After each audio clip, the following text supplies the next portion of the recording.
안녕하세요. 자바 스프링 이제 간단히에 라는 주제로 이제 1조 기술 세미나를 시작하겠습니다. 저는 발표자 닐로 김민재입니다. 자, 오늘 발표 목차는 이제 그냥 자바랑 스프링 부트 이제 저희가 1조 프로젝트에 쓰는 기술들에 대한 간단한 브리핑을 하려고 이런 주제를 가져왔습니다. 그래서 자바부터 이제 볼 건데, 자바는 이제 한번 작성하면 어디서든 실행된다라는 철학을 가지고 개발된 언어예요.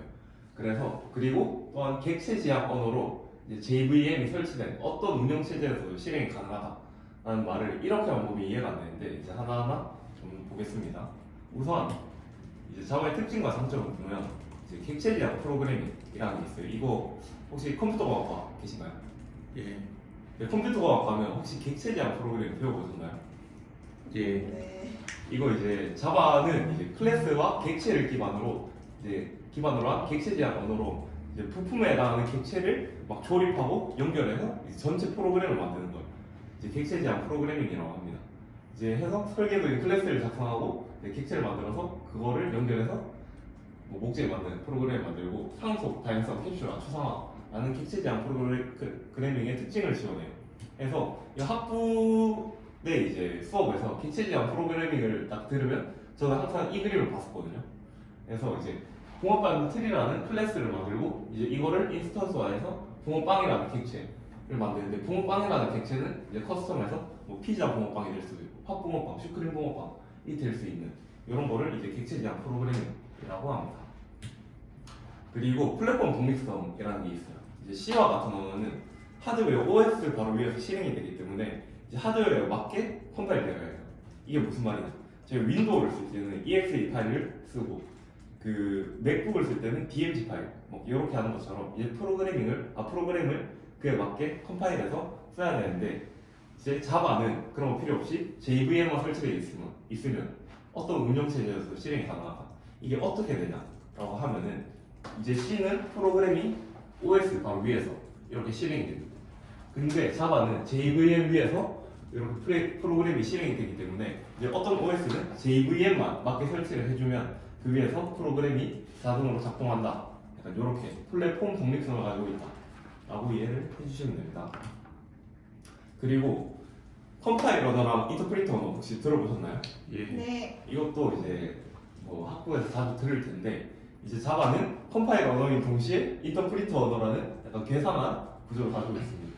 이게 JVM 위에서 실행을 시키기 위해서 하는 건데, 이제 컴파일이라는 거는 자바 소스 코드를 클래스 파일로 컴파일함으로써 이제 JVM 위에서 실행을 시킬 수 있는 파일을 만드는 거고, JVM 위에서 자바 인터프리터가 이제 한 줄씩 읽어가면서 이제 해당 프로그램을 기계어로 변화시키면서 그 프로그램을 실행시키는 그런 작동 원리를 가지고 있습니다. 그리고 가비지 컬렉션이라는 게 있어요. 이거 혹시 C 언어 사용해 보신 분 있나요? 저요. C 사용할 거면은 막 메모리 할당해주고 뭐 어멀록 해주고 약간 이런 작업이 필요한데, 자바는 그게 필요 없어요. 그래서 메모리 관리에 신경 쓰지 않고 이제 핵심 기능이 코딩에 집중할 수 있다. 이런 장점이 있습니다. 그 외에도 뭐 강타입 언어다. 그 타입을 파이썬처럼 뭐 타입 추론을 쓰는 게 아니라 명시적으로 선언해야 되고 이거를 좀 강하게 가져간다 해서 강타입 언어라는 특징이 있고, 멀티스레딩을 지원한다. 그리고 풍부한 라이브러리와 커뮤니티. 한국은 자바공화국 이런 거 들어보셨나요? 예. 네. 이제 그런 만큼 한국어로 된 자료도 많다는 게 이제 장점이라고 볼 수 있겠죠. 하지만 이제 단점도 있겠죠. 성능 저하. 어쨌든 가상머신에서 동작을 함으로써 가상머신이 또 무겁고 하기 때문에 이제 실행 속도가 좀 느려요. 그리고 그 가비지 컬렉션이라는 자동 메모리 관리 프로그램이 있다고 했는데, 이걸 쓰기 때문에 이것도 메모리를 잡아먹어서 메모리 소비가 좀 많습니다. 그리고 좀 코드가 이제 자바 코드 보신 분 계신가요? 자바 코드가 좀 장황해요. 그리고 이 처음 선언도 쉽지가 않아요. 그래서 다른 언어에 비해 코드가 길다. 네, 자바의 간단한 실행 과정인데, 이제 방금 얘기했던 자바 컴파일러로 클래스 파일을 만들고 클래스 파일을 로딩이 이제 JVM에 올린다. 그리고 배치, 그 JVM 런타임 데이터 에어리어라는 게 있는데, 거기에 알맞게 배치를 시켜서 이제 프로그램을 실행시키는 그런 이제 실행 과정을 가지고 있습니다. 그래서 이거를 제가 설명할까 말까에 대해서 고민을 했어요. 이게 JVM의 구조이고 이제 자바 컴파일러, 자바 소스 코드를 바이트 코드로 바꾸고 JVM에 올려서 여기에 배치한다. 이런 게 있는데 이걸 어떻게 런타임 데이터 에어리어에 대해서 설명을 할까 하다가 너무 깊어질까봐 안 하려고 하는데 어떻게 생각하세요? 할까요 그냥? 네. 해주세요. 자 이제 이 런타임 데이터 에어리어는 총 5가지 영역으로 구성되어 있는데 이제 이 중에 2가지 영역은 공유 자원, 이 중에 3가지 영역은 비공유 자원이에요. 그래서 메소드 에어리어랑 이제 힙 에어리어는 그 모든 스레드들이 같이 사용하는 이제 영역, 그리고 스택 에어리어랑 PC 레지스터, 네이티브 메소드 스택은 그 비공유 자원, 스레드마다 한 개씩 생기는 비공유 자원이에요. 그래서 메소드 에어리어는 클래스 타입이나 뭐 저희 이제 이걸 실행시키는데 중요한 청축 파일들이 들어갑니다. 그리고 힙 에어리어는 그 동적 파일들, 저희가 뭐 생기는 객체나 이런 동적으로 생기는 뭐 객체들이 들어간다 이렇게 생각을 해주시면 되고, 그리고 이 영역에서 가비지 컬렉션이 작동을 해요. 그래서 객체가 사용되지 않는 객체, 즉 창조되지 않는 객체들을 막 찾아가지고 가비지 컬렉터가 그 지우는 작업을 하는 곳이 여기입니다. 그래서 이거 두 개는 공유 자원. 그리고 스택 에어리어는 메소드가 실행되는 순서를 스택에 담아서 표현을 해요. 저희가 보통 스택이 이렇게 생겼잖아요. 그래서 메인 메소드가 먼저 실행이 되죠. 메인. 그리고 메인 안에서 실행되는 것들이 뭐 A라는 메소드가 있으면 여기에 또 A, 그리고 A 안에 또 B라는 메소드가 있으면 B, 그리고 B가 종료되면 이게 이제 빠져나오는 거고, A가 종료되면 빠져나오고, 메인이 종료되면 빠져나오고, 약간 이런 식의 메소드 실행을 시키는 스택 에어리어가 있습니다. 그리고 PC 레지스터는 혹시 컴퓨터 구조 들어보셨나요? 예. 그 뭐 다음에 실행시킬 PC의 이제 순서를 약간 내가 가지고 있다 이렇게 생각하면 되고, 네이티브 메소드 스택은 이제 자바는 자바 언어로 되어 있지만 자바 언어로만 실행이 되는 게 아니에요. C나 C++ 이런 걸로도 실행이 됩니다. 그래서 그런 이제 다른 언어로 작동하는 프로그램을 실행시키는 구역이다 라고 이해를 해주시면 됩니다. 이렇게 해서 자바 왜 쓰냐 라고 했을 때 사실 자바의 장점들, 앞에서 설명한 장점들 때문에 쓰는 거예요. 객체 지향 언어이기 때문에 재사용성, 생산성, 뭐 모델링이 쉽고 유지보수성이 좋다. 그리고 뭐 강타입 언어이기 때문에 안정성과 신뢰성이 있다. 뭐 광범위한 사용 분야, 이제 JVM만 있으면 사실 모바일 환경에서도 자바 프로그램을 실행시킬 수 있습니다. 그리고 풍부한 생태계. 그리고 제일 큰 거는 기업의 선호도겠죠. 자바공학이니까 이제 이 많은 기업에서 사용 중이다라는 게 매력적인 자바의 특징입니다. 이렇게 했고 이제 자바의 기초를 엄청나게 빠르게 끝냈는데 이제 스프링으로 넘어가겠습니다. 스프링을 한마디로 얘기하면 이제 엔터프라이즈용 자바 애플리케이션을 편하게 개발하게 할 수 있게 해주는 약간 경량급 애플리케이션 프레임워크예요.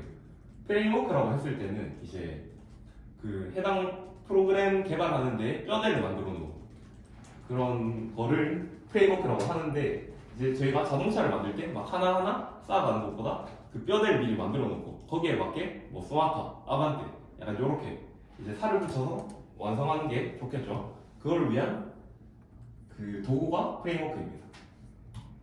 그래서 이제 스프링이 등장하기 전에는 이제 자바 이 코드로 프로그램을 개발할 때 항상 이제 초기 설정하는 그런 비용이 엄청나게 들었어요. 프로그램을 이제 그 개발하기 위해. 해서 이거를 프레임워크를 만들어 놓고 개발하는데 공통으로 들어가는 단계를 프레임워크로 만들어 놓고 이제 이걸 사용한다면 이제 저희가 자바의 장점이었던 가비지 컬렉션의 장점이었던 것과 똑같이 개발에만 집중할 수 있다라는 장점을 가져갈 수 있겠죠. 그걸 목적을 위해 태어난 게 스프링입니다.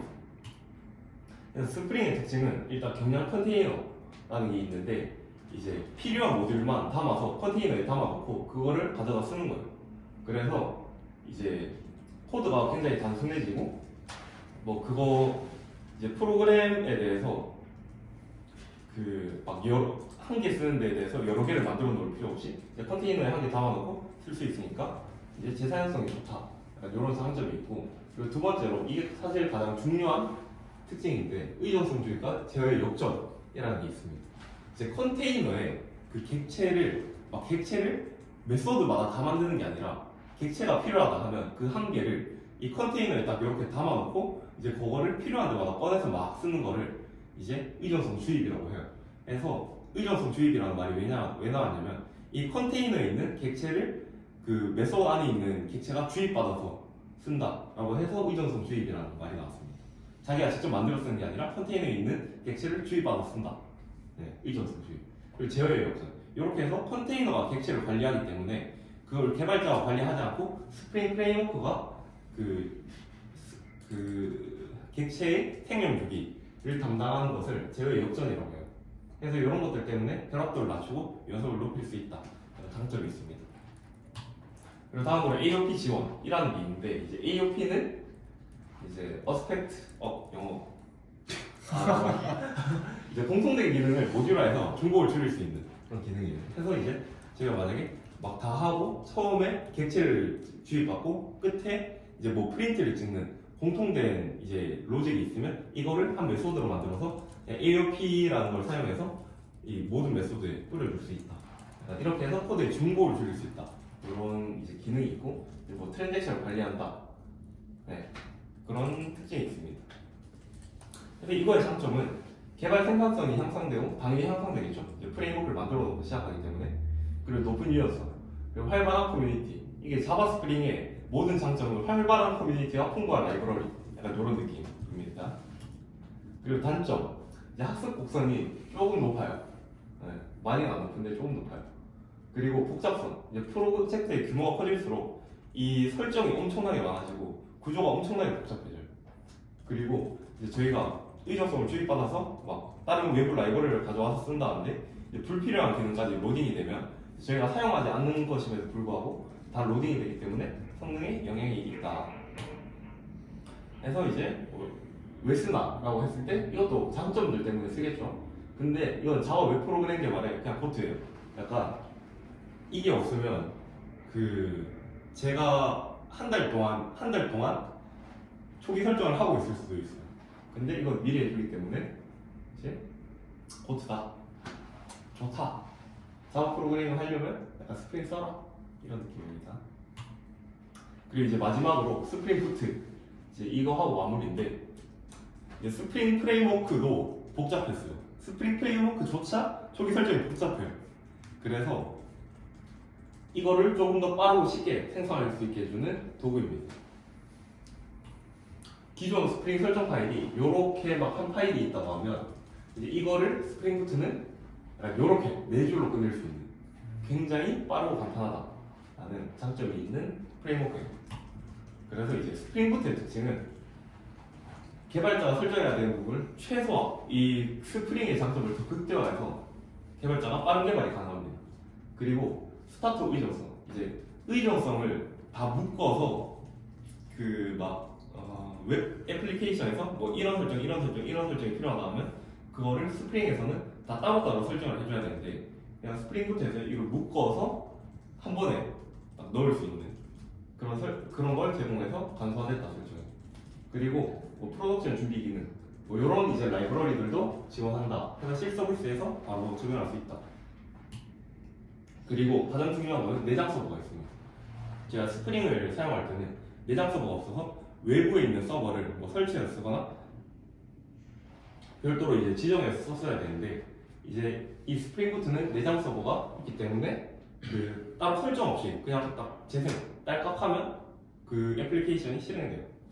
그래서 이게 와르 파일이랑 자르 파일이 있는데 이제 기존에는 스프링에서는 와르 파일로 이제 프로젝트를 빌드했어야 되는데 이거는 자르 파일로 빌드를 하기 때문에 이제 빠르게 배포가 가능하다. 근데 이게 두 개가 뭔지 모르겠잖아요. 그러면은 이제 이걸 보면은 자르는 자바 아카이브로 이제 JRE만 있어도 실행이 가능해요.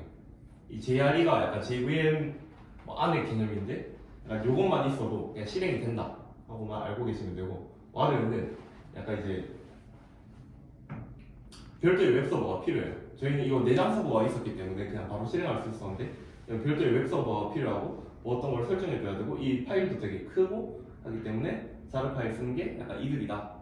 그래서 스프링 푸트에서는 이런 파일을 빌드할 수 있다 라는 장점이 있습니다. 그래서 발표는 이제 여기까지.